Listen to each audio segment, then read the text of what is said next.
Goeienaand en welkom by ons reeks Eindtyd onthullings, waarheid onthul, leuns ontmasker. In ons vorige aanbieding het Eben ons gevat al die pad na die maan toe en daar het ons gekyk na die eerste vrou wat op die maan was. 'n Indrukwekkende studie oor die boek Openbaring hoofstuk 12. Eben het ook vir ons deur die geskiedenis gevat, al die pad terug na die vroeë kerk toe, soos dit in die Ou Testament dan uitgebeeld was, na die Nuwe Testamentiese kerk as ook na die kerk vandag. En toe het hy 2 punte gemaak hoe om die laaste generasie kerk te erken. Wat was dit alles gewees? Wel, om weer te luister na daardie aanbieding, gaan gerus na ons pot gooi op Adventiste Wêreldradio Afrikaanse webtuiste, awrafrikaans.org. Op die tuisbladsy, kyk daarbo vir potgooi, druk daarop en soek vir Eindtyd onthullings en luister weer na daardie aanbieding. Of gaan op ons YouTube kanaal, AWR Afrikaans, en soek net vir Eindtyd onthullings daar en luister weer na daardie aanbieding. Vanaand begin ons met die eerste van 3 onderwerpe op die onderwerp oor die dood. Waaroor gaan die dood? Wel, ek moet ook sê, dis nie die lekkerste onderwerp om sekerlik oor te gesels nie, maar 'n belangrike een om oor te weet. Vanaand gaan Eben vir ons vertel oor Lazarus se legkaart. Maar voordat hy dit gaan doen, kom ons verwelkom hom eers op die verhoog en vra vir hom 'n paar vrae. Welkom Eben. Hallo Heinrich. Eben, jou vorige een het jy vir ons na die maan toe gevat. Het was baie lekker gewees. Nou kan ek ook sê, ek was so 'n bietjie op die maan gewees. Nou nie letterlik daar nie, maar daarom maar so 'n bietjie meer inligting gekry oor Openbaring 12. Maar daar is 'n paar vrae wat gekom het. Nou gaan vir ons mediaspan vra om vir ons die prent net op die skerm te plaas. En hierdie was 'n foto gewees, of 'n prent gewees wat ons gekry het. En dit is 'n bekende popreeks wat gemaak word, en hierdie was een van die wat die oog getrek het. Nou op hierdie wat hier uitgebeeld word, kan ons sien die 12 sterre daar, dit lyk baie uniek aan Openbaring 12, maar wat bygeskryf is by hom, is hulle het gesê dit is Moeder Maria. Nou hier is die vraag. Die vrou in Openbaring 12, het jy gesê, is God se getroue kerk deur die eeue, eerder as of Israel of Moeder Maria. Watter Bybelse bewyse lei jou tot daardie gevolgtrekking en hoekom glo jy dat hierdie verklaring die beste by hoofstuk 12 pas? Goed, wat ons moet verstaan is dat hierdie vrou op die maan, omdat sy nog op die maan is op daai stadium, en die maan is eintlik daai refleksie van Christus en sy bediening, met ander woorde 'n verwysing na die seremoniële sisteem, is dit inderdaad Israel wat dan eintlik as die volk van God op die maan staan, maar dan beweeg daai vrou van die maan af, en daar is 2 verwysings na 'n tydperk van 1260 jaar. Die een kom voor in vers 6, die ander ene kom voor in vers 13. Nou, daai 1260 jaar is te lank vir een persoon om te leef, so dit kan nie 'n verwysing wees na Maria self nie, as die moeder van Christus nie. Daai belofte is gegee aan die volk Israel, dat uit hulle geleedere uit die kinders van Abraham uit hulle uit sal die verlosser gebore word. En inderdaad was sy die individu, die persoon wat geboorte gegee het aan hom, maar dit kan nie sy wees nie, want wanneer sy van die maan afbeweeg, is daai tydperk van 1260 jaar reeds beskryf, en eintlik gaan dit nog by daai tydperk verby tot en met vandag. Nou die aard van die saak, sy lewe nie meer vandag nie, so dit kan nie Maria self wees wat op die maan staan nie. Dis 'n verwysing terwyl sy op die maan is na die volk van Israel, en dan wanneer sy van die maan afbeweeg, is dit 'n beskrywing of dan nou 'n simbool van die Christelike kerk. So gepraat van Moeder Maria. Jy het uit baie mooi uitgewys in 'n vorige episode dat die Romeinse Katolieke stelsel het een van die gebooie weggevat sodat hulle sekere beelde in plek kon stel. En weer eens hierdie een wat jy nou verduidelik het, hulle fokus is op Moeder Maria. Ons sien wat die plan is hierso. Ja. Hoekom is dit belangrik om te verstaan dat dit nie na haar toe kan wys nie, in die lig van wat hulle sê? Dis hy. Ons moet een ding onthou, vir hulle is daai bonatuurlike geboorte, daai wat hulle in Engels na verwys is die Immaculate Conception, verwys nie na Christus nie, maar na Maria. En dit bou natuurlik in hulle teologie en ons het nie genoeg tyd om in diepte daarin te gaan nie, maar vir hulle is sy eintlik iemand wat aanbid word en jy bid via haar om met God te praat. En dis hoogs problematies teologies. So, dis eintlik 'n wanvoorstelling van die profeseë wanneer 'n ou haar beskou as die persoon wat op die maan staan in plaas van die Ou Testament volk van God en dan nou die Nuwe Testament volk van God wat die kerk is. Okay. Dan die volgende vraag is, jy het verduidelik oor die oorlog in die hemel en Satan wat neergewerp is in 'n besonderse verband met Christus se oorwinning aan die kruis. Nou baie Christene glo egter dat hierdie gebeurtenis reeds voor die skepping van die wêreld plaasgevind het. Hoe versoen hierdie twee sienings met mekaar en wat geleer word in Openbaring self oor rakende die tydsberekening van wanneer Satan uiteindelik uit die hemel uit is? Goed, as jy die Bybel binne konteks gaan bestudeer, gaan jy sien daar was twee neerwerpings. Die eerste een was toe hy 'n derde van die engele dan mislei het. Ons kry dit in die begin van Openbaring 12. So, dis toe hy 'n derde van die sterre met sy stert, wat dan nou 'n beeld was van leuns, om leuns te profeteer, toe hulle dan nou neergewerp is daar, maar in die tydkronologie van Openbaring 12, kry jy dat daar wel toe nou oorlog uitgebreek het in die hemel, nadat hulle alreeds neergewerp is, maar dit nog steeds toegang gehad tot die hemel. Nou, hoe weet ons uit ander Bybelgedeeltes dat hulle wel toegang gehad het na die hemel? Jy gaan byvoorbeeld kry in Job 1 en 2, dat die seuns van God voor God verskyn het, en saam met hulle verskyn Satan. Jy kry ook dat Satan en Michael in 'n woordestryd met mekaar intree oor die liggaam van Moses. Met ander woorde, hierdie tweede uitwerping is nie dieselfde as daai wat hy 'n derde van die engele met sy stert dan nou gevang het en dan nou neergewerp het aarde toe nie. Daar's twee neerwerpings. Die eerste ene is hulle neergewerp, dit was nie meer hulle woning nie, maar hulle toegang gehad om nog steeds die mens aan te kla. Maar met die tweede neerwerping het dit ook tot 'n einde gekom.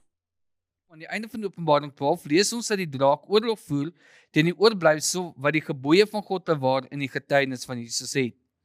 Hoe behoort Christene vandag hierdie twee kenmerke te verstaan en waarom glo jy dat dit juis in die eindtyd so belangrik is? Goed. Baie kerke, veral protestante kerke, glo dat die wet mee weggedoen is, en tog is hierdie unieke eienskap van hierdie vrou, verduideliking van die getroue kerk tot op die einde van tyd, dat hulle eintlik deel is van daai groepering, maar hulle hou nie die gebooie nie. En tog word daar baie duidelik gesê, die unieke eienskap van hierdie oorblyfsel kerk, oorblyfsel, dit wat dieselfde is as die oorspronklike, is dat hulle die gebooie van God bewaar en die getuienis van Jesus het. Nou, in sekere kerke word hierdie aspek van die getuienis van Jesus dan verdraai. Waarom? Oomblik wat kerke gaan en hulle sê, maar die gebooie is mee weggedoen, dan is hulle nie 'n getroue refleksie van wie en wat Jesus was nie. Hulle het nie dieselfde getuienis as Jesus nie. Want wat het Jesus self gesê?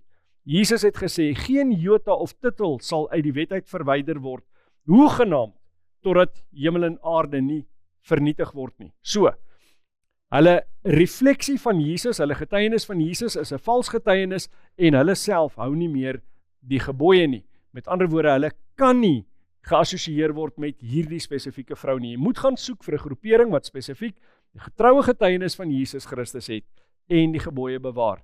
En die oorgrootste meerderheid van protestantisme voldoen nie meer aan daai twee vereistes nie. Openbaring 12, en die volgende vraag is in twee gedeeltes. So die eerste gedeelte is, Openbaring 12 beskryf die vrou met 'n kroon van 12 sterre.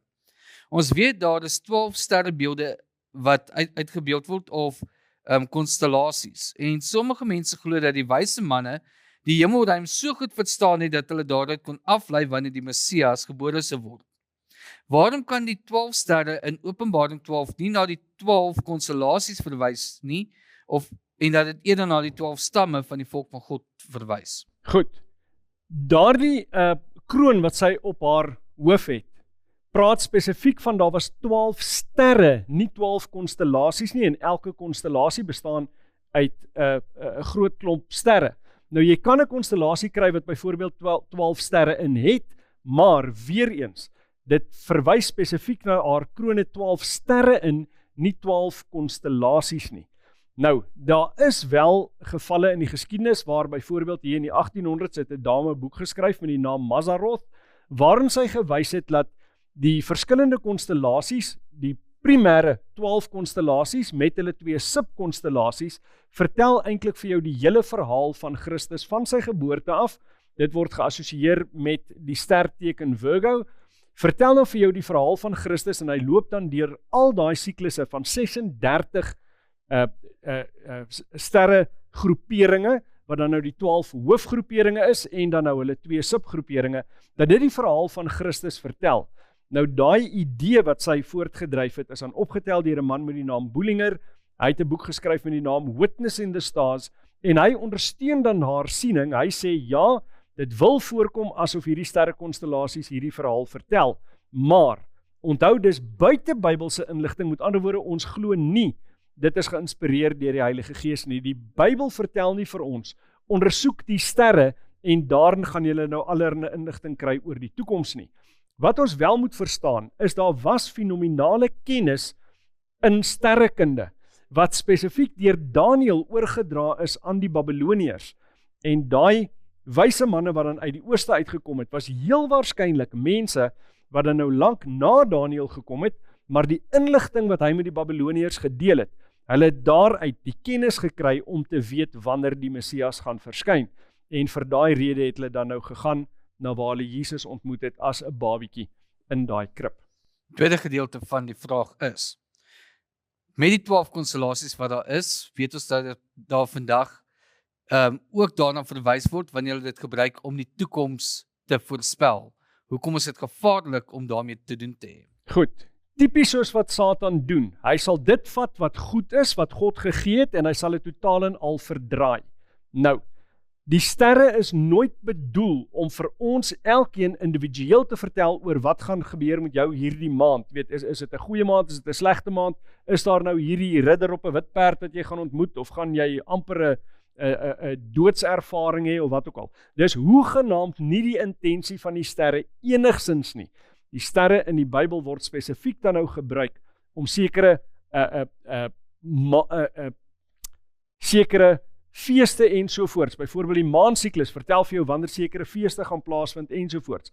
Maar die funksie waarvoor sterre gebruik word vandag is hoegenaamd nie die funksie wat die Bybel daaraan toeskryf nie. Daarom is my aanbeveling definitief dat enigiets soos daai sterrekunde en ook dan iets soos byvoorbeeld tarot wat tot 'n mate 'n parallel het aan hierdie tipe van ding. Dis nie waarvoor dit bedoel is nie. Ons moet wegbly daarvan. Dit is baie nader aan spiritisme wat die Bybel ons baie sterk teen waarsku. Laaste vraag.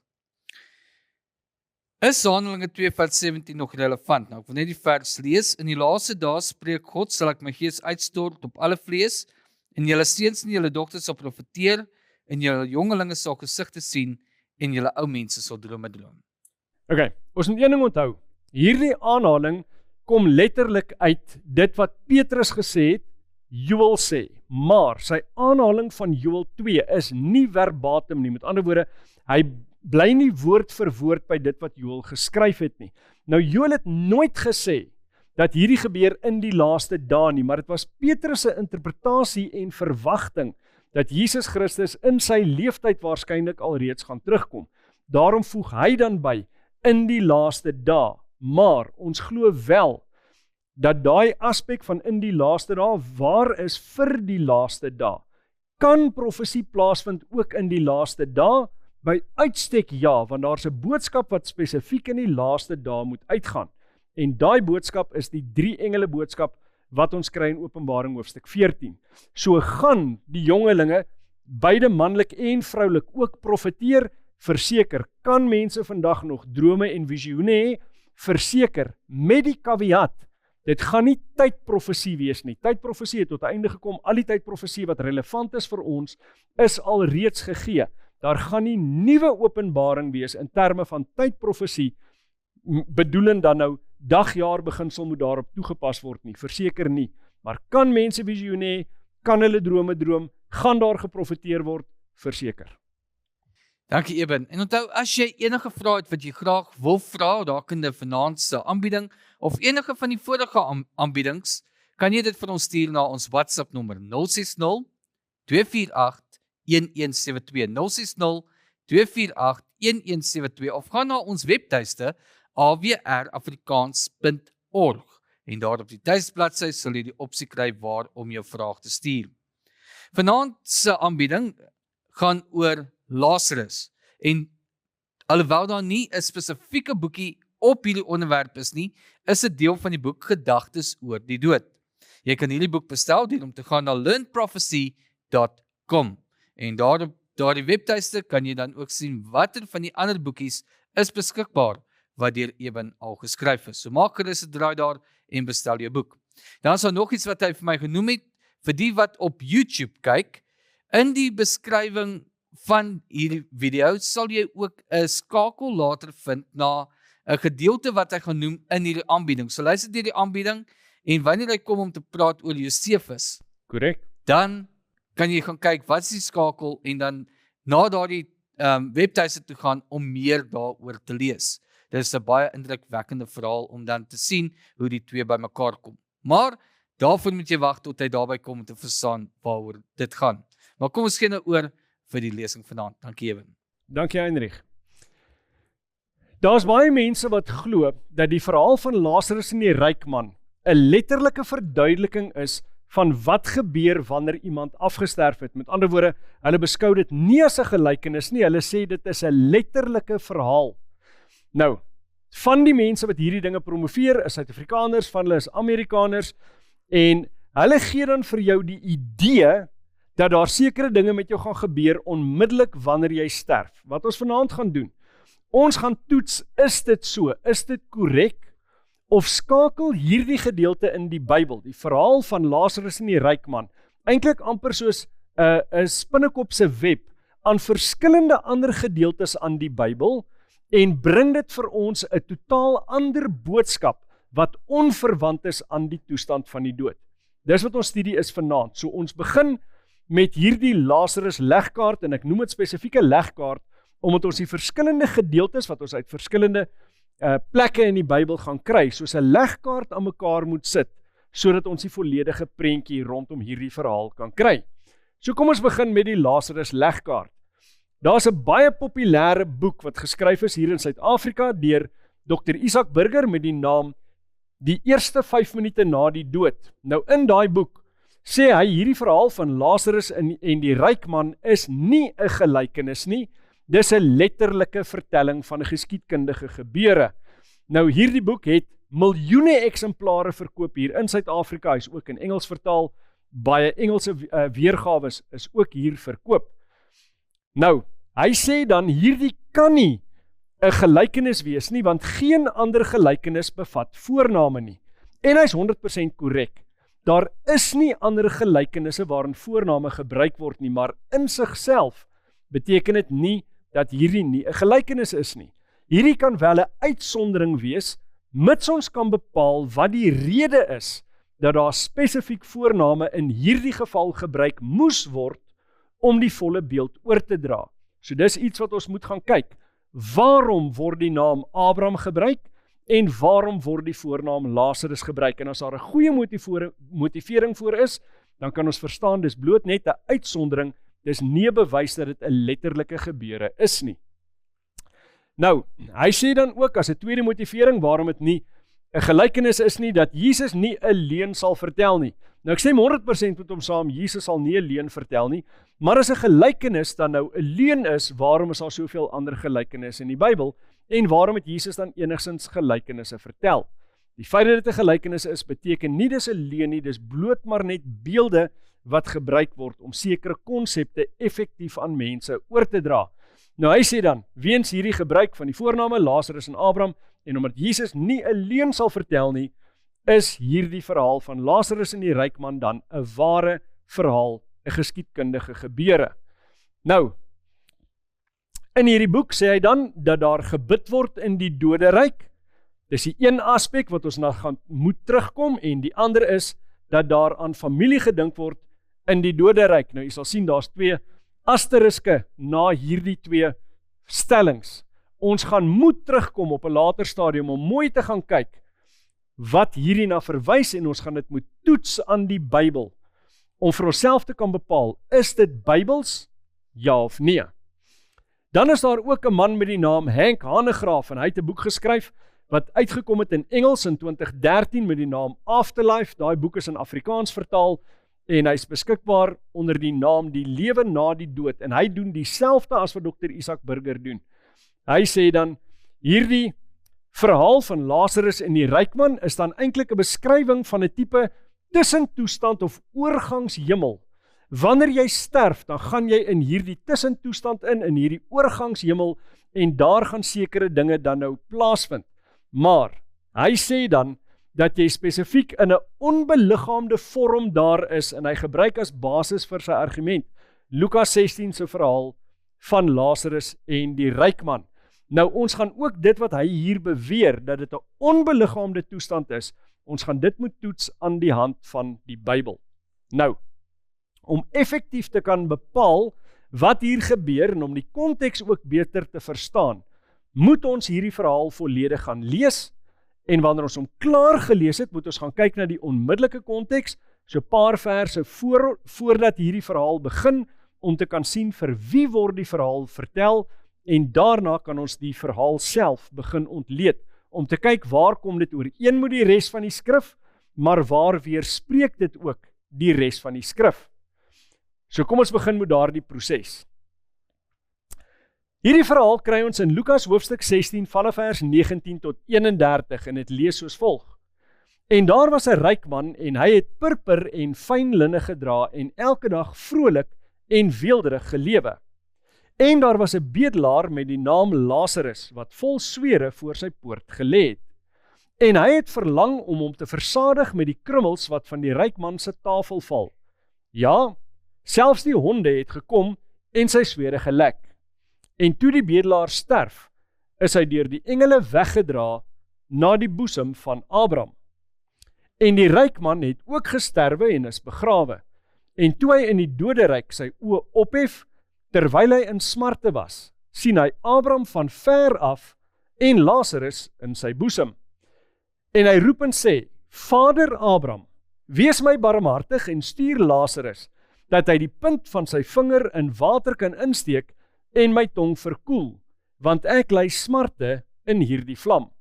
Maar Abraham antwoord, kind, onthou dat jy jou goeie dinge in jou lewe ontvang het, en so ook Lazarus die slegte. En nou word hy getroos, maar jy ly smarte.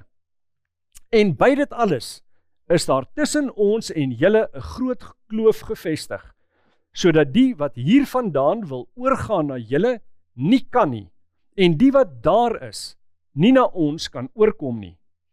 En hy sê, ek bid u dan, Vader, om hom na my vader se huis te stuur, want ek het 5 broers, om hulle dringend te waarsku, sodat hulle nie ook in hierdie plek van pyniging kom nie.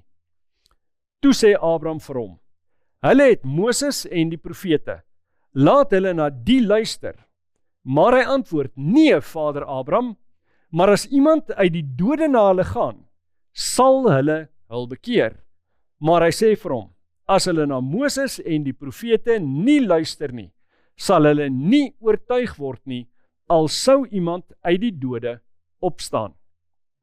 Nou net so vinnige refleksie oor dit wat Henk Hanegraaff geskryf het, onthou dat hy gesê het, hulle is in 'n onbeliggaamde toestand. Wat sien ons in die teks? Die ryk man hef sy oë op en hy vra dan dat Lazarus die punt van sy vinger in water moet druk en dan daai druppel water op sy tong kom druk. Nou as hy oë het en hy het 'n tong, dan beteken dit hy het 'n liggaam. En as Lazarus dan sy vinger in water moet druk, dan beteken dit Lazarus het ook 'n liggaam. So die konsep van dis 'n onbeliggaamde toestand maak net eenvoudig nie sin nie. Dit stry teen dit wat die Bybel hier vir ons vertel. Nie dat ons sê dat hierdie 'n werklike verhaal is nie, ons gaan binnekort kyk na waarna dit eintlik verwys. Ek wys bloot net uit dat die konsep van is totaal onbeliggaamd wys al reeds vir jou. Henk Hanegraaff se benadering tot hierdie teks strook nie met die Bybelteks self nie. Nou, kom ons kyk vinnig na die konteks. Wie was Jesus se gehoor tydens die vertel van hierdie verhaal. Om dit te kan bepaal, moet ons 'n paar verse vroeër as vers 19, waar hierdie gelykenis begin, gaan soek na wie Jesus spesifiek mee gepraat het. Daarvoor gaan ons na verse 14 en 15. En die Fariseërs, wat geldgierig was, het ook al hierdie dinge gehoor en hom beskimp. En hy het vir hulle gesê, dit is julle wat julself regverdig voor die mense, maar God ken julle harte, want wat by die mens hoog geag word, is 'n gruwel voor God. So die spesifieke gehoor wat Jesus hiermee praat, wanneer hy met hierdie gelykenis begin, is die Fariseërs. En let op, hulle het 'n beskouing van hulle self gehad, waar hulle self eintlik verhef bo ander mense. Hulle het gedink hulle is meer besonders. Hulle is 'n spesiale groepering, meer as die ander mense om hulle. Dit gaan binnekort ook baie relevant raak, want dit is die primêre probleem wat eintlik hier aangespreek word. So, die Fariseërs ag hulle self dan hoër as ander mense, en die Fariseërs spesifiek is die groepering wat aangespreek word in hierdie gelykenis. Kom ons kyk na 'n paar van die verskille tussen dit wat in hierdie verhaal vertel word en wat die konstante leer van die skrif is. Een van daai aspekte is dat 'n engel kom haal Lazarus direk na sy dood. Nou, wanneer kan ons verwag dat engele ons kom haal? Is dit die oomblik wanneer ons sterf? Verseker nie. Die Bybel leer iets anders. Matteus 13 vers 37 en 39 is die begin van 'n verduideliking wat Jesus gee oor die gelykenis van die koring en die onkruid wat ons vroeër in daai selfde hoofstuk teekom. Daar sê dit: En hy het geantwoord en vir hulle gesê, hy wat die goeie saad saai is die seun van die mens, en die saailand is die wêreld. Die goeie saad, dit is die kinders van die koninkryk, en die onkruid is die kinders van die bose. En die vyand wat dit gesaai het, is die duiwel, en die oes is die volëinding van die wêreld, wat beteken is 'n verwysing na die wederkoms van Jesus Christus, en die maaiers is die engele. Nou as jy hierdie gelykenis gaan lees van die koring en die onkruid, dan is dit baie duidelik dat in die oestyd, met ander woorde, wanneer Jesus Christus weer kom, met die wederkoms, dis dan, wanneer die engele saam met Jesus kom, en dan die gelowiges wat uit die dood uit opgewek is, dis dan, wanneer die engele hulle saamneem, nie die oomblik wanneer hulle sterf nie. So hier kry ons stryd tussen dit wat Jesus gesê het, en dit wat die res van die Bybel leer.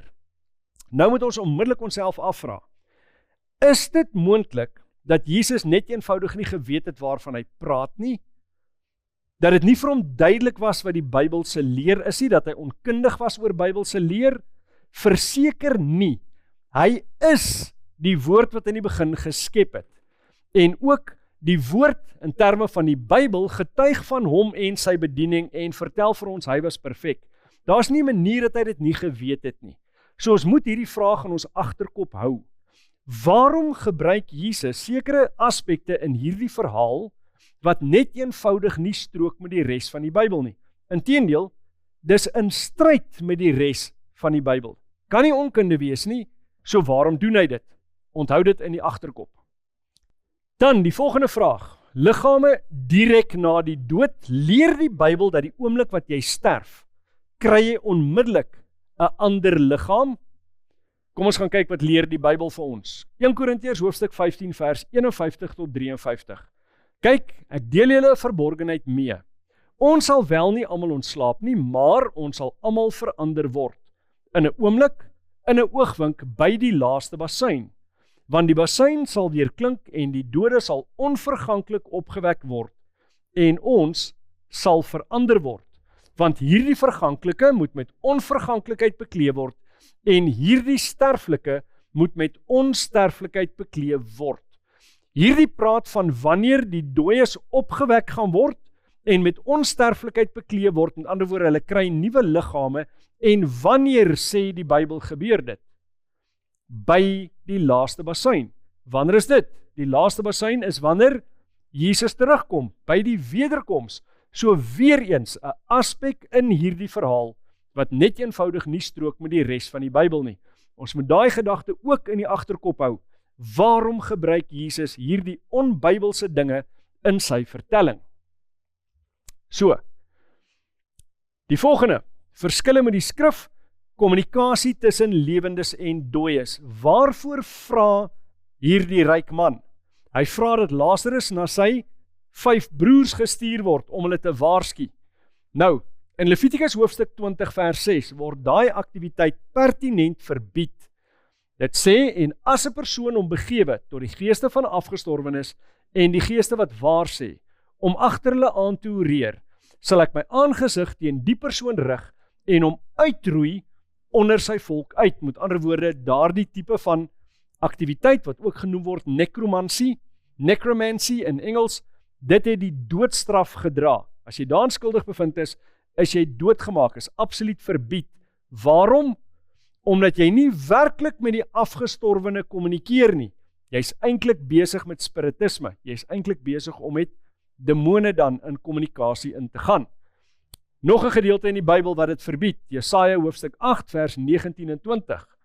En as hulle vir julle sê, raadpleeg die geeste van afgestorwenes en die geeste wat waar sê, wat piep en mompel, moet 'n volk nie sy God raadpleeg nie?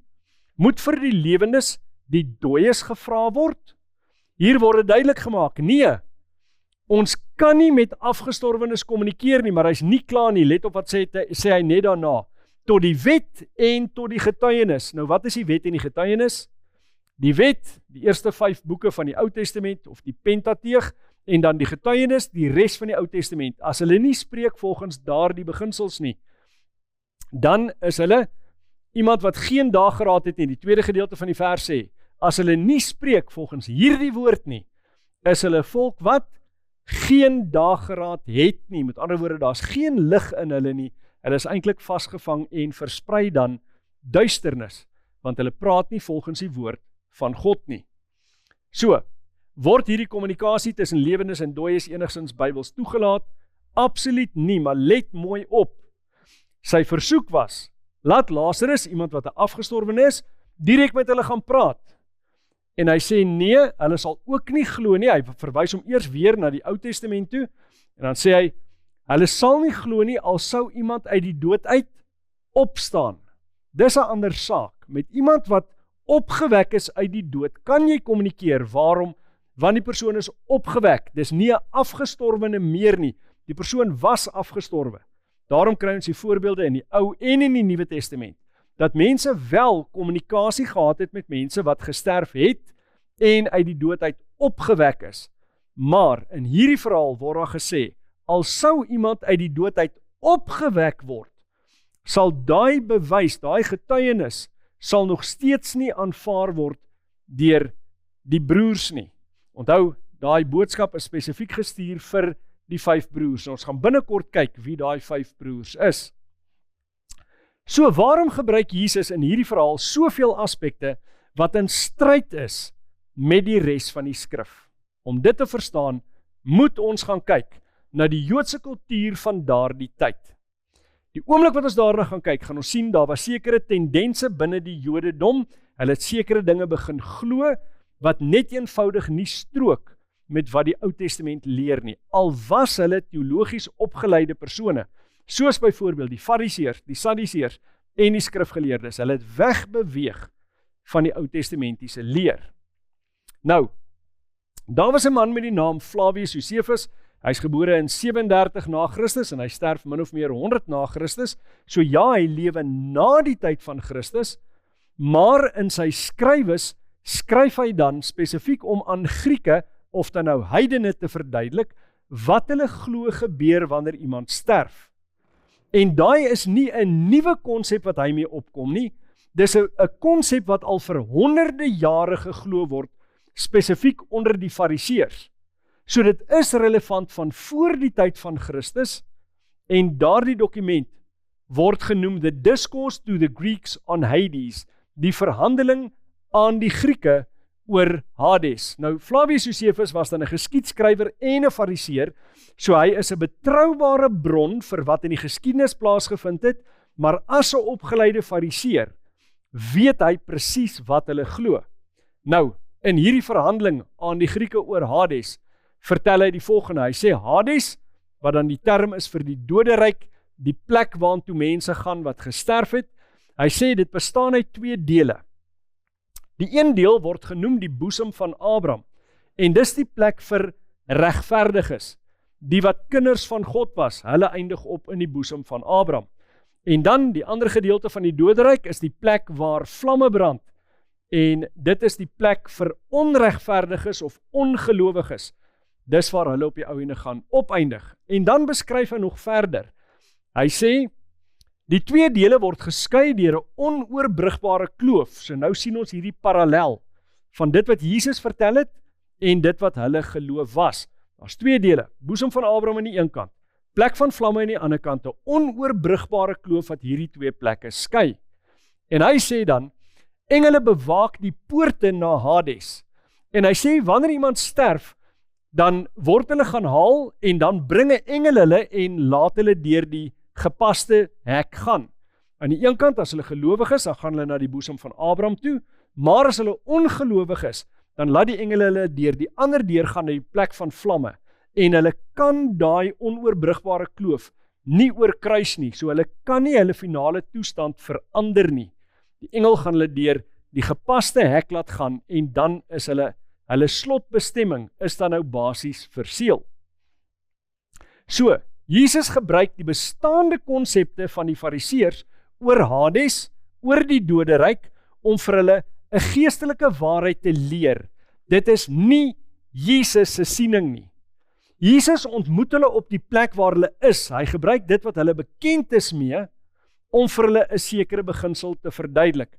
Maar dit word gebruik as 'n voorbeeld, en dit is nie Jesus se leerstelling nie.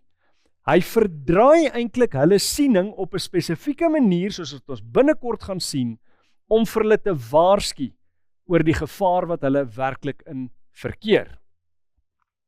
Nou, in hierdie verhaal is daar nie net verskille met die res van die skrif nie, daar's ook sekere ooreenkomste, en wanneer ons hierdie ooreenkomste naspeur, dan gaan ons baie meer duidelikheid kry oor wie hy na verwys, wanneer hy hierdie beelde gebruik.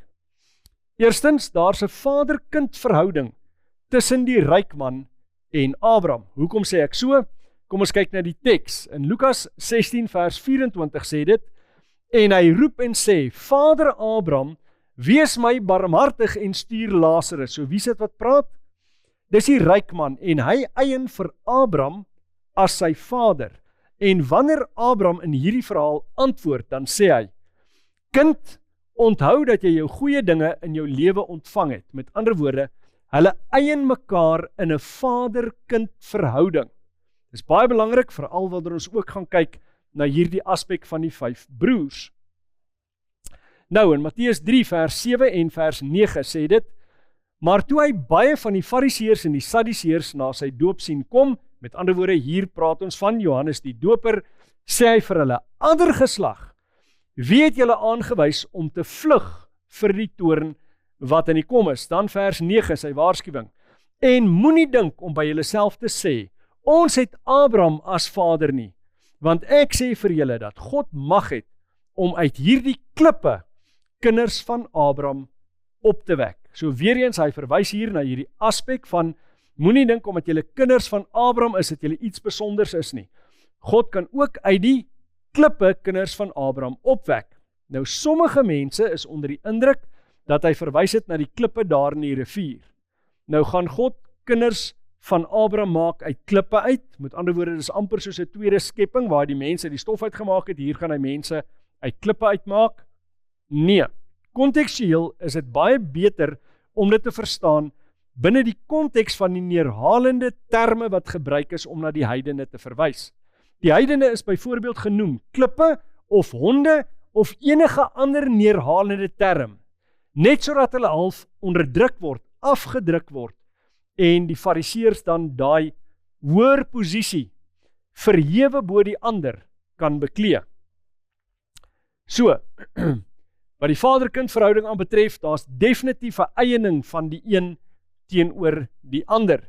En die ryk man is dan 'n beeld van die Fariseërs, nie van die Sadduseërs nie. Hoekom sê ek so?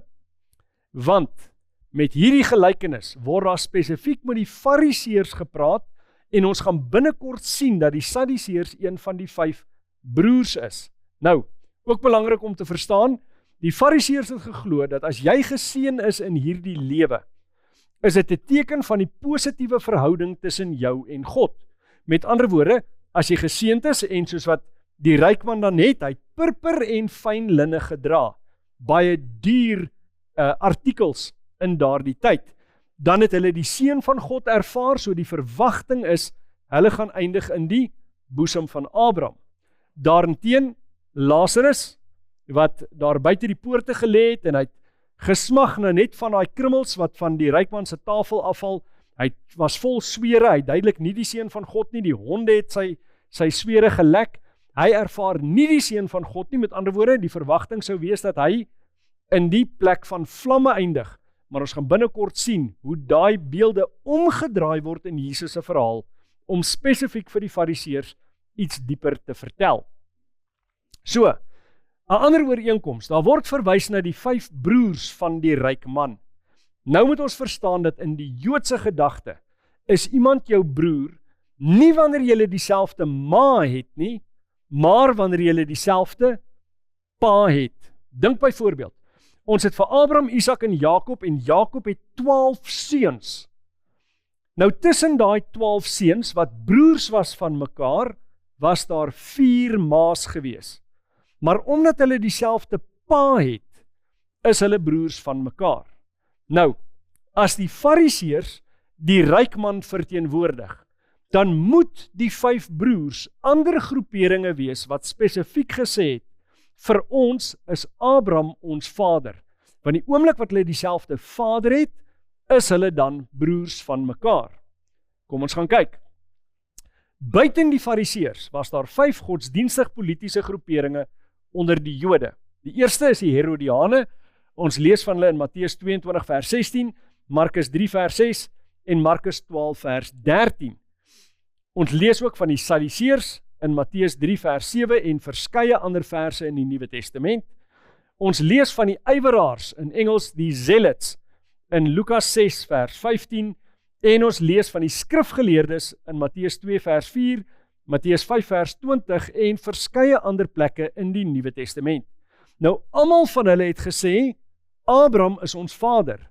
Maar nou sê jy sien, daar's net 4, so waar's die 5de broer dan?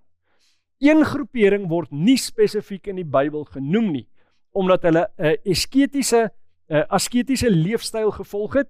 Hulle het nie gemeng met die stedelinge nie. Hulle het geglo, hulle is baie besonders, hulle is nie soos die ander nie, so hulle wil nie met die gewone mense meng nie.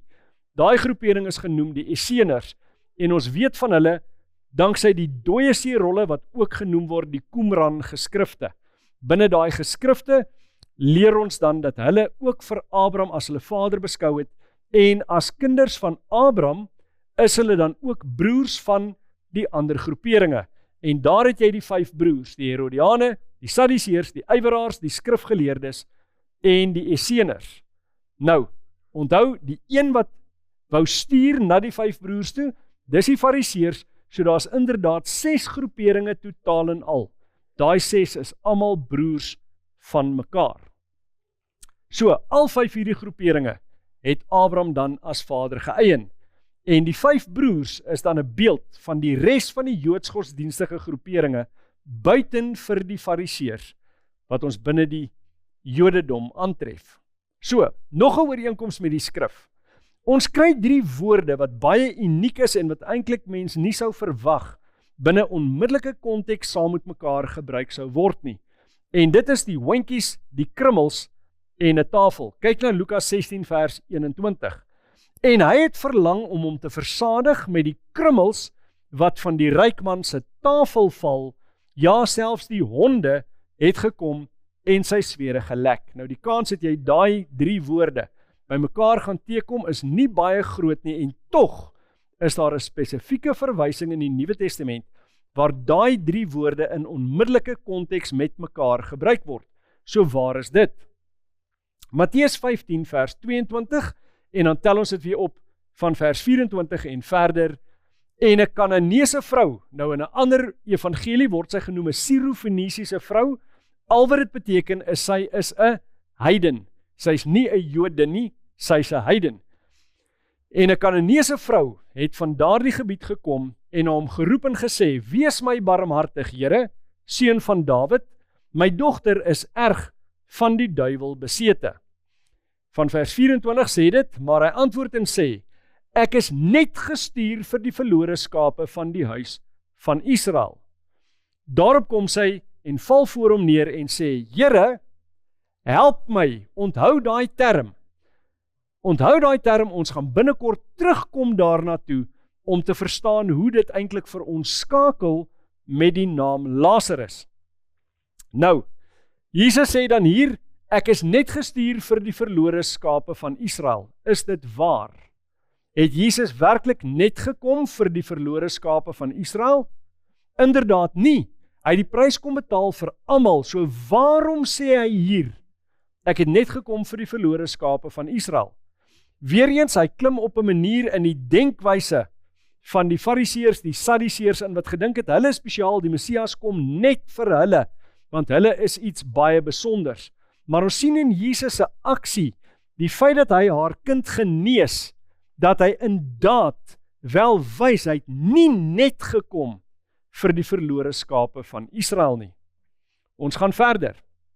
Die teks sê dan in vers 26, maar hy antwoord en sê, dis nie mooi om die brood van die kinders te neem en dit vir die hondjies te gooi nie. En sy sê, ja, Here, maar die hondjies eet darm van die krummels wat van die tafel van hulle baase afval. 'n Fenominale tentoonstelling van die geloof wat sy het.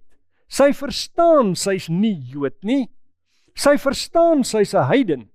Maar ten minste glo sy ook daar is iets vir hulle. 'n Voordeel wat hulle kan kry, al is dit dan nou nie die brood nie, al is dit net die krummels wat van die tafel afval. Sy glo dan, nog meer so as wat die Fariseërs, die Sadduseërs, die skrifgeleerdes gedoen het, dat die oplossing, die verlossing uit die probleem wat sy ervaar, is by Jesus Christus as die Messias. So, Lazarus is dan 'n beeld, omdat hierdie drie termes direk in die konteks van die beskrywing van Lazarus voorkom, in die verhaal van Lazarus en die ryk man, hy is dan 'n beeld van die heidene, op dieselfde manier as wat die ryk man 'n beeld is van die Fariseërs. Maar wat gebeur nou in hierdie verhaal? Die Fariseërs verwag om in die boesem van Abraham te eindig, en hulle sou verwag dat Lazarus in die plek van vlamme eindig. Maar Jesus draai hierdie verhaal op sy kop. Die ryk man eindig in die plek van vlamme, en Lazarus, die heiden, eindig op in die boesem van Abraham, wat eintlik in hulle gedagte 'n beeld was van 'n teken dat hulle die ewigheid saam met God sal ingaan. So, Jesus draai dan hierdie verhaal absoluut op sy kop, en Lazarus eindig by Abraham, die ryk man eindig in die vlamme. So, waarom word die naam Lazarus gebruik? Dis nie altyd vir ons so duidelik in die Afrikaans of in die Engels nie, maar die oomblik wat jy gaan na die oorspronklike tale toe, dan word dit eintlik duidelik wat hier aangaan. Kom ons gaan kyk 'n bietjie naderby. Die naam Lazarus, dit kom waarskynlik van die Hebreëse oorsprong af. Lazarus, en dit is in die Hebreëus, Lazarus is dan die Griekse naam, en dan die Hebreëse ekwivalent daarvan is El-Azar. Nou El is Here of God, en Azar is om te help. Nou ook in die boek, die eerste 5 minute na die dood, is hulle wel korrek, want hulle dan die verduideliking of die verklaring van hierdie naam Lazarus of El-Azar gee. Hulle sê dan daar, dis 'n samevoeging van 2 woorde, Here en help. Nou wat was die vrou se woorde toe sy aan Jesus se voete val? Here, help my.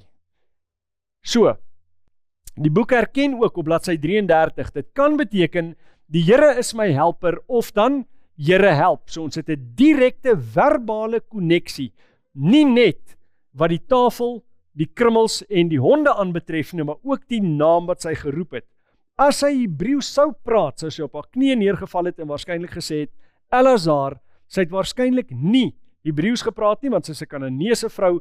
As sy dan Grieks gepraat het, het sy waarskynlik op haar knieë geval en gesê, Lazarus. So daar's 'n direkte verbale koneksie. Nou, waar kom die naam Lazarus nog in die Bybel voor? Is daar nog 'n geval wat ons die naam Lazarus teekom? Absoluut. Kom ons gaan kyk. Johannes hoofstuk 11 vers 43 tot 50 sê: En nadat hy dit gesê het, het hy met 'n groot stem uitgeroep: Lazarus, kom uit. En die oorledene het uitgekom, aan hande en voete met grafdoeke gebind, en sy gesig was toegedraai met 'n doek. Jesus sê vir hulle: Maak hom los en laat hom gaan. En baie van die Jode wat na Maria gekom het en aanskouers was van wat Jesus gedoen het, het in hom geglo. Maar sommige van hulle het na die Fariseërs gegaan en hulle vertel wat Jesus gedoen het. En die owerpriesters en die Fariseërs het die raad byeengeroep en gesê: Wat sal ons doen? Want hierdie man doen baie tekens. As ons hom so laat begaan, sal almal in hom glo, en die Romeine sal hom en ons land in ons nasie albei afneem. En een van hulle, Kajafas, wat daardie jaar hoëpriester was, sê vir hulle: Julle weet niks nie, en dink nie daaraan dat dit vir ons voordelig is dat een man vir 'n volk sterwe en nie die hele nasie omkom nie. So wat sê hulle? Die oomblik toe daar 'n getuienis van wie en wat Christus is as gevolg van Lazarus se opwekking. Toe maak hulle plan om Jesus dood te maak, maar nie net vir Jesus nie. Ons is nou in Johannes 11. Net die volgende hoofstuk vertel vir ons die volgende.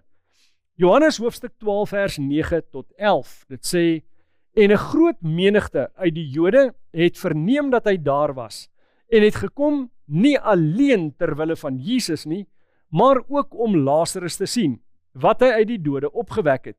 En die owerpriesters het besluit om Lazarus ook om die lewe te bring, omdat baie van die Jode deur hom weggeneem en in Jesus geglo het. Hy is die bewys van die Messiaskap van Jesus Christus, omdat hy Lazarus uit die dode opgewek het. En daarom wil hulle nie net Jesus doodmaak nie, maar ook vir Lazarus. Nou, dink 'n bietjie terug na hierdie verhaal. Die ryk man, beeld van 'n Fariseer, sê: Nee, laat Lazarus my broers gaan waarsku, stuur hulle uit die dode uit. Iets wat absoluut verbied word deur die Ou Testament. Maar die tweede keer toe Abraham antwoord, toe sê hy spesifiek, hulle sal nie glo nie. Hulle het Moses en die profete, as hulle in dit nie glo nie, sal hulle ook nie oortuig word nie, al sou iemand uit die dood uit opstaan. Nou, het iemand uit die dood uit opgestaan? Natuurlik, dit was Lazarus. Hy was die bewys van die Messias, maar hulle verwerp die bewys en daardeur veroordeel hulle eintlik hulle self. So het iemand uit die dood uit opgestaan as getuienis van Christus se identiteit. Ja, en daardie getuienis in die vorm van Lazarus is absoluut verwerp. Hulle wou hom doodmaak en van die bewys ontslaa raak. So, waaroor gaan Lukas 16 vers 19 tot 31 dan? As dit nie gaan, soos baie mense dink, oor wat gebeur wanneer jy sterf nie, waaroor gaan dit dan werklik? Ons moet gaan kyk na gedeeltes wat verwant is aan wat ons al reeds na gaan kyk het, om te sien wat die werklike boodskap agter hierdie verhaal en gelykenis is. Die Jode gaan hulle unieke plek as die volk van God verloor. Daai waarskuwing is al reeds gegee deur Johannes die Doper. So, het dit gebeur dat hulle unieke plek verloor het? Ja, hulle kruisig die Messias, die evangelie gaan dan direk aan die heidene. En in Lukas 3 vers 7 tot 9 sien ons Johannes die Doper se waarskuwing. Toe sê hy vir die skare wat uitgegaan het om deur hom gedoop te word: Ander geslag, weet julle aangewys om te vlug vir die toorn wat aan die kom is. Dra dan vrugte wat by die bekering pas, en moenie by julleself begin sê: Ons het Abraham as vader nie, want ek sê vir julle dat God mag het om uit hierdie klippe kinders van Abraham te verwek. Maar die byl lê ook al teen die wortel van die bome. Elke boom dan wat geen goeie vrugte dra nie, word uitgekap en in die vuur gegooi. So hierdie bome verteenwoordig dan nou daai Joodse elite, daai klomp wat gedink het hulle is iets besonders. maar omdat hulle die vrug nie gedra het nie, hulle het nie die karakter van Christus gehad nie. Hulle het wel die wet gevolg, maar in 'n baie letterlike formaat, maar hulle het die wet gevolg sonder om die karakter van Christus te hê. Is hulle dan uitgebeeld as hierdie bome en die byl lê dan al reeds aan die wortel van die bome. Waarom al reeds aan die wortel van die bome? Want Christus se bediening gaan nou begin. En die tyd is baie min vir hulle, totdat die profetiese tyd aanbreek, wanneer die besonderse bedeling vir die Jode tot 'n einde gaan kom, en die evangelie dan gaan aan die Jode spesifiek, deur mense soos byvoorbeeld Paulus, wat spesifiek geroep is vir daardie funksie. So, het dit gebeur? Ja, in 34 na Christus, kom Saulus tot bekering, hy word later Paulus genoem en die evangelie word aan die heidene verkondig. Elkeen wat in Christus is van toe af die saad van Abraham. Dis presies wat Galasiërs 3 vers 29 leer. En as julle aan Christus behoort, dan is julle die nageslag van Abraham en volgens die belofte erfgename. So inderdaad, deur geloof kan iemand soos die Sirofenisiese vrou, iemand wat eintlik in daai konsep van die fariseërse kant af genoem is as honde of klippe, hulle kan dan ook eindig in die boesem van Abraham, maar daai fariseërs, sadduseërs, skrifgeleerdes, hulle kan eindig in die plek van vlamme. Alhoewel hulle die letter van die wet gehou het, het hulle nie in korrekte verhouding met God gestaan nie. Hulle is nie innerlik verander na die karakter van Christus nie. En daarom word die verhaal op sy kop gedraai om vir hulle te waarsku. Ook deur hierdie gelykenis, julle kan in die plek van vlamme opeindig en die heidene kan die ewigheid ingaan saam met Christus. Nou, kom ons kyk net vinnig na 'n paar aanhalings uit hierdie boek, die eerste 5 minute na die dood. Die eerste is op bladsy 90. Gebede in die vlamme van die doderyk. Word daar in die doderyk gebid? Inderdaad, die doderyk is waarskynlik die godsdienstigste plek wat daar is. Dis die plek waar die meeste gebid word. Dit is wat hierdie boek beweer. Kom ons gaan kyk wat sê die Bybel. Psalm 6 vers 5. Want in die dood word aan u nie gedink nie. Wie sal u loof in die doderyk? As jy nie eers aan God kan dink wanneer jy gesterf het nie, hoe kan jy tot hom bid? Hoe kan jy hom loof? Want om hom te loof is ook sekerlik 'n gedeelte van gebed. Kan dit gebeur dat jy bid terwyl jy dood is? Volgens die Bybel nee. Met ander woorde, ons vind 'n teenstrydigheid tussen wat hierdie boek beweer en wat die Bybel vir jou vertel gebeur. Dan sê die boek ook, hierdie ryk man, hy dink aan sy familie. Dit sê op bladsy 90. 'n Mens kan nie anders as om geraak te word deur die gebed en smeking van die ryk man in die dode nie. Dit sê ook verder op bladsy 90. Hy, verwysend na die ryk man, dink nou aan sy broers, 5 van hulle, wat blykbaar in sy voetspore volg. Met ander woorde, hierdie ryk man, volgens hierdie boek, dink aan sy familie, hy is bekommerd oor hulle en hy wil 'n invloed op hulle hê deur iemand te stuur om hulle te gaan waarsku, sodat hulle nie ook opeindig daar waar hy is nie. Maar, wat sê die Bybel? Het mense hierdie denke en ook invloed op dit wat gebeur onder die lewendes? Prediker 9 vers 5 en 6. Want die lewendes weet dat hulle moet sterwe, maar die dooies weet glad niks nie, en het geen loon meer nie, want hulle nagedagtenis word vergeet. Hulle liefde, sowel as hulle haat, ook hulle naaiwer, het lankal verdwyn, en hulle het vir ewig geen deel meer aan alles wat gebeur onder die son nie. Die Bybel maak dit duidelik, wanneer jy gesterf het, is jy nie in staat om te dink aan daardie familie nie. Jy is nie in staat om enige invloed te hê op wat gebeur met die lewendes nie. So weer eens, die eerste 5 minute na die dood boek is in stryd met dit wat die Bybel eenvoudig leer. Dan bladsy 99. Op hierdie bladsy word daar beweer dat jy direk na jou dood in die vlamme gaan wees. Dit sê daar, om te help verhinder dat mense daardie eerste 5 minute na die dood hulle oë in daardie plek van vlamme en smarte oopmaak, en dan gaan hy verder, maar die konsep is klaar gevestig. Wat sê die Bybel? Openbaring 20 vers 14 en 15. En die dood en die doderyk is in die poel van vuur gewerp. Dit is die tweede dood. En as dit bevind is dat iemand nie opgeskryf was in die boek van die lewe nie, is hy in die poel van vuur gewerp. So volgens die Bybel, wanneer word mense in die poel van vuur gewerp? Aan die einde van die millennium, in die einde van die 1000 jaar, nie direk na hulle dood nie. So weer eens, wat hierdie boek beweer, en dit wat die Bybel leer, kom nie ooreen nie. Hierdie boek is in stryd met die Bybel. Nou, is die lering soos in die eerste 5 minute na die dood uiteengesit dan Bybels? Verseker nie. Weerspreek dit Bybelse beginsels sonder enige twyfel. Weerspreek dit wat die Bybel leer. En dan, wat is die basis van ons geloof?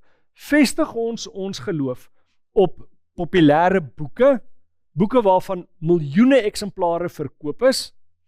Definitief nie. Daar's net een basis vir die ware gelowige. En dit is die Bybel en die Bybel alleen. Niks anders nie. So, Jesaja 8 vers 20 sê, tot die wet en tot die getuienis, as hulle nie spreek volgens hierdie woord nie, is hulle 'n volk wat geen dageraad het nie. Daar's geen lig in boeke wat die Bybel weerspreek nie. Inteendeel, dis een van daai instrumente van misleiding en verleiding, wat mense wegtrek van dit wat die Bybel werklik leer. Lukas 16 vers 29 en 31 vertel eintlik hier dieselfde, let mooi op. Dit sê in vers 29, toe sê Abraham vir hom, hulle het Moses en die profete. Goed, Moses en die profete is dieselfde as die wet en die getuienis. Dis 'n verwysing na die eerste 5 boeke van Moses, die Pentateeg, en dan na die res van die Ou Testament. En dan ook in vers 31, maar hy sê vir hom, as hulle na Moses en die profete nie luister nie, sal hulle nie oortuig word nie, al sou iemand ook uit die dode uit opstaan. En is presies wat gebeur het. Toe die getuienis daar is van iemand wat uit die dode uit opstaan, toe verwerp hulle daardie getuienis. Nou, kyk wat sê professor Jan Hatting. Nou, Isak Burger was die president van die AGS van Suid-Afrika op daardie stadium, toe hy hierdie boek geskryf het, maar Jan Hatting was die hoof van hulle teologiese opleidingsseminarium in Auckland Park. Nou, hy skryf dan hierdie in 'n e-pos, maar dis ook geplaas op hulle webblad, en hy sê, the Luke 16 story is a parable, although it is not mentioned as such. Many of Jesus' parables started with, there was. The content of Luke 16 is in the parable gender style. So hy verskil van die president van die AGS, hy sê dis nie 'n letterlike vertelling nie, dit is 'n gelykenis, en daarom word dit dan aangepast om te sê dis wat letterlik gebeur die oomblik wanneer jy sterf. Hy gaan dan verder, en hy sê, there is no indication that one can or is allowed to make contact with people in hell or heaven or ancestral worship. En hy praat spesifiek van ancestral worship, omdat in baie van die Afrika kulture hulle die gewoonte het om kontak te maak met hulle afgestorwenes, met die voorvadergeeste. En sy punt is dan juis, jy kan nie 'n Christen wees en daai praktyk beoefen nie, want dit word verbied in die Bybel. Dan, op bladsy 13 sê hy iets baie interessant, wat ons definitief ernstig aandag aan moet gee. Hy sê, die dood is nie die einde nie. Die dood is inderdaad die ingang na 'n splinternuwe bestaansfeer, want ons sal soos Rispus 'n metamorfose ondergaan. Nou wat gebeur met 'n rispe wanneer hy daai metamorfose ondergaan? Hy verander in 'n vlinder, iets beter. So wat hy sê is dat jy inderdaad nooit werklik doodgaan nie. Die dood is bloot net die begin, die ingang tot 'n nuwe vorm van lewe. Met ander woorde, jy sal nie werklik sterwe nie. Nou, waar het ons daai idee alreeds teëgekom? Wanneer ons gaan kyk na wat Genesis 3 vers 4 sê, dan sien ons, toe sê die slang vir die vrou, julle sal gewis nie sterwe nie. Dit is presies dieselfde as wat hierdie boek verklaar. Met ander woorde, in hierdie boek lees ons dan ietsie van die stem van Satan, wat sê, jy sal nie sterwe nie, jy sal aanhou om te lewe. Dit is in stryd met wat die Bybel vir ons leer. Nou, môre aand gaan ons kyk na 'n studie met die naam Gedagtes oor die dood. Ons gaan kyk wat die Bybel werklik leer, gebeur met 'n mens die oomblik wat jy sterwe. Maar tot dan, kom ons buig die hoofde, dan bid ons saam. Heilige Vader, ons is dankbaar vir die geleentheid wat ons gehad het vanaand om hierdie gelykenis van Lazarus en die ryk man te ontleed en dit te vergelyk, om skrif met skrif te vergelyk en te sien presies wat dit beteken. Here, wil U ons help om nie vas te hou aan populêre boeke, maak nie saak hoeveel daarvan verkoop het nie, maar dat ons sal vashou aan U woord en dieper sal delf as net die oppervlak, sodat ons by die waarheid van die woord kan uitkom en nie deur vreemde interpretasies van die Bybel mislei te word nie.